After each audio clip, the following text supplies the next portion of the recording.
En 2013, nous avons réalisé une première étude sur le ressenti et le vécu des malades du myélome auprès d'un échantillon de 600 malades.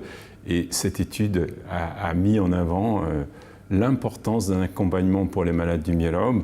C'est sur la base des résultats de cette étude que l'AF3M a décidé de s'engager dans ces différentes actions de ces différents programmes, et d'autant plus que cette étude avait été complétée l'année suivante par une approche plus qualitative au travers de forums régionaux et d'une table ronde. Cette dernière année a été marquée aussi par la mise en ligne de notre nouveau site internet.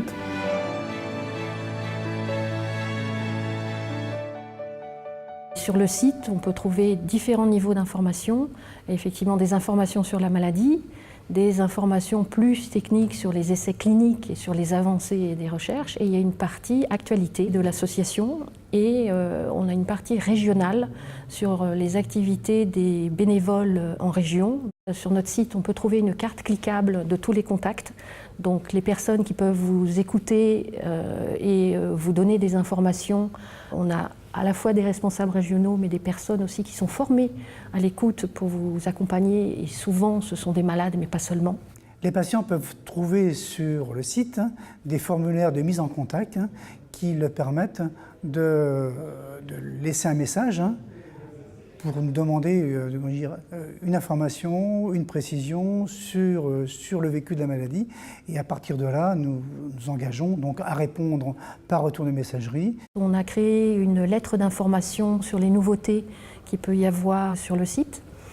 Et puis, pour communiquer vis-à-vis de nos adhérents, on a le bulletin téléchargeable et consultable en ligne. Sur ce nouveau site, on a mis en place une chaîne AF3M YouTube qui concentre l'ensemble des vidéos disponibles.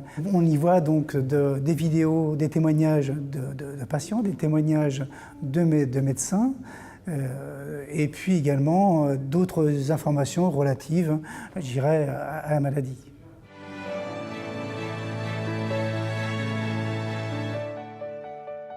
Et ma vie en fait est née d'un constat assez simple, qu'aujourd'hui beaucoup de solutions ont été développées par les acteurs de soins. Donc on peut parler des hématologues, mais aussi des équipes soignantes, les infirmières et autres.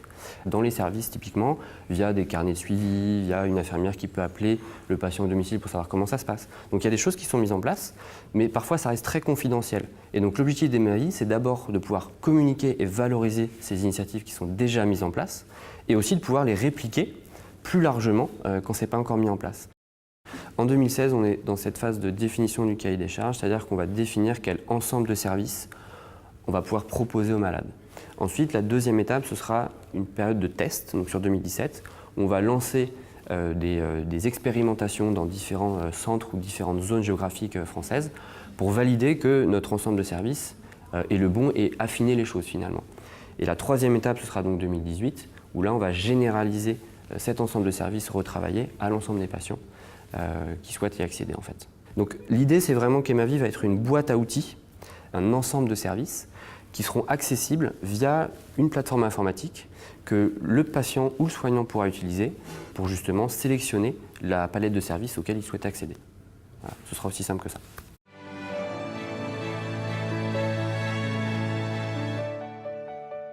Le projet Empathie est né il y a donc 9 mois de la concertation de plusieurs associations de patients dans l'AF3M, Silk et France Lymphome Espoir qui ont souhaité mener une enquête pour explorer la vraie vie des personnes souffrant de la maladie, comprendre comment elles vivaient la maladie au quotidien, quelles étaient leurs attentes, quels étaient leurs besoins.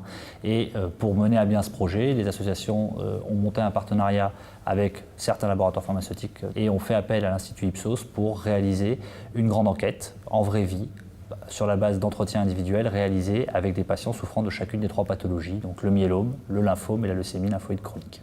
Cette enquête, elle est très originale de par l'approche qu'on a voulu développer. On a proposé aux partenaires une double approche à la fois dans le temps, avec un protocole dit de 21 jours, où on va suivre des patients pendant 21 jours à travers des entretiens, des exercices, qu'on va leur faire un cahier de réflexion qu'ils vont devoir remplir pour comprendre un peu le vécu de ces maladies au quotidien et comment ce vécu peut évoluer dans le temps.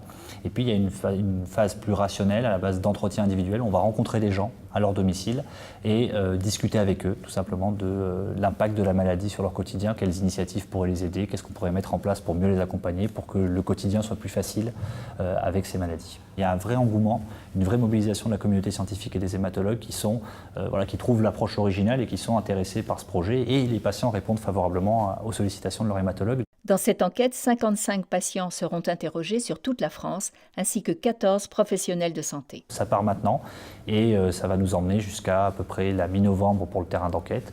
Ensuite, l'analyse des données avec le comité scientifique, avec les partenaires, et pour une publication des résultats début 2017.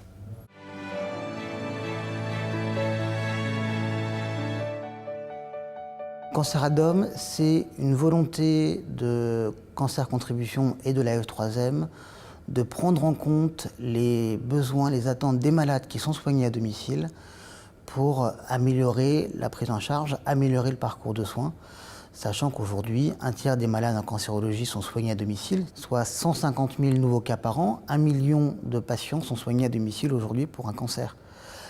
Ce qui nécessite une réorganisation de la prise en charge du parcours de soins dans une période où les liens entre la ville et l'hôpital sont pas toujours très bien organisés.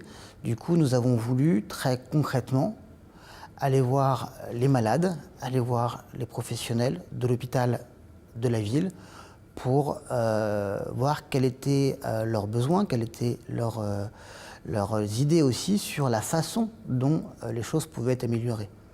Pour mettre en place ce projet, nous avons fait appel à une méthodologie assez innovante qu'on appelle le design social. Mais finalement, derrière ce grand mot, il s'agit surtout d'aller chercher les besoins, les attentes des malades en allant chez eux. Le premier mot important, c'est s'immerger au cœur de leur quotidien. Après avoir recueilli ces témoignages, ces idées sur la longueur, elles ont été confrontées avec les idées d'autres malades, avec les idées de professionnels lors d'ateliers, pour en faire émerger des solutions concrètes. Aujourd'hui, dans certaines régions, nous avons fini tout ce qui était immersion chez les patients et les professionnels de santé et ateliers. Dans d'autres, on commence. Les premiers résultats ont été extrêmement intéressants parce que des choses ont émergé, pas forcément auxquelles on aurait pu penser. On a sorti 6 axes importants, donc la coordination, la coopération entre la ville et l'hôpital, l'accompagnement des patients, l'accompagnement des aidants, qui ont une place extrêmement importante quand les patients sont soignés à domicile, les professionnels de santé en ville. Le 5e axe concerne le droit des patients, les droits spécifiques des patients soignés à domicile, et le 6e axe, l'expertise, l'expérience et l'expertise des patients. Les prochaines étapes, ce sont ce qu'on appelle les tables d'échange, c'est-à-dire que nous allons aller sur les marchés, dans des mairies, etc., confronter les idées qui ont émergé des ateliers auprès de gens qui ne sont pas forcément concernés par le cancer. Et dans un 3e temps, nous allons faire un livre blanc pour les institutions et pour nos décideurs, et une grande conférence où nous allons restituer tous les résultats.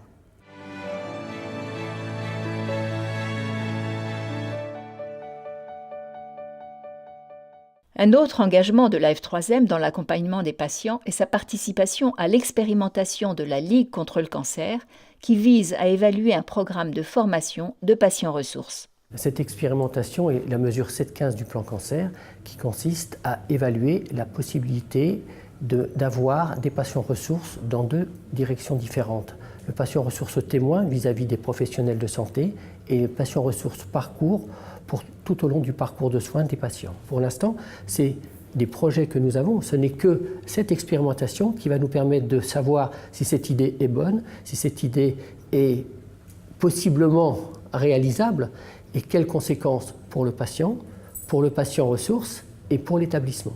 Et les patients ressources, ce sont des patients malades appartenant à une association autour du cancer. Et une étape extrêmement importante, il faut qu'il y ait une consultation auprès d'un psychologue.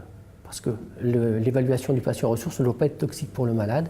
Et après, il y a une formation qui est différente, formation pour le patient témoin et formation pour le patient parcours. Un patient ressource est une personne qui a été touchée dans sa chair par la maladie, par la même pathologie, ici le cancer, et qui va, de son vécu et de sa propre expérience de la maladie, pouvoir aider un patient à améliorer sa propre prise en charge, à l'aider dans son parcours de soins. Je pense qu'on apporte de l'espoir. Ça, c'est important. On apporte quelque chose de la vie, on apporte quelque chose de la vie, et puis après, les aider dans les traitements de chimio, comment faire pour être moins malade, apporter des trucs. Le patient ressource, il a un rôle complémentaire aux soignants, aux infirmières, aux secrétaires médicales, aux médecins, aux chirurgiens. C'est la personne non médicale du parcours de soins. Les médecins nous font confiance, l'équipe soignante nous fait confiance, la direction de la clinique aussi. Ça aussi, c'est une preuve que l'on fait, que ça marche.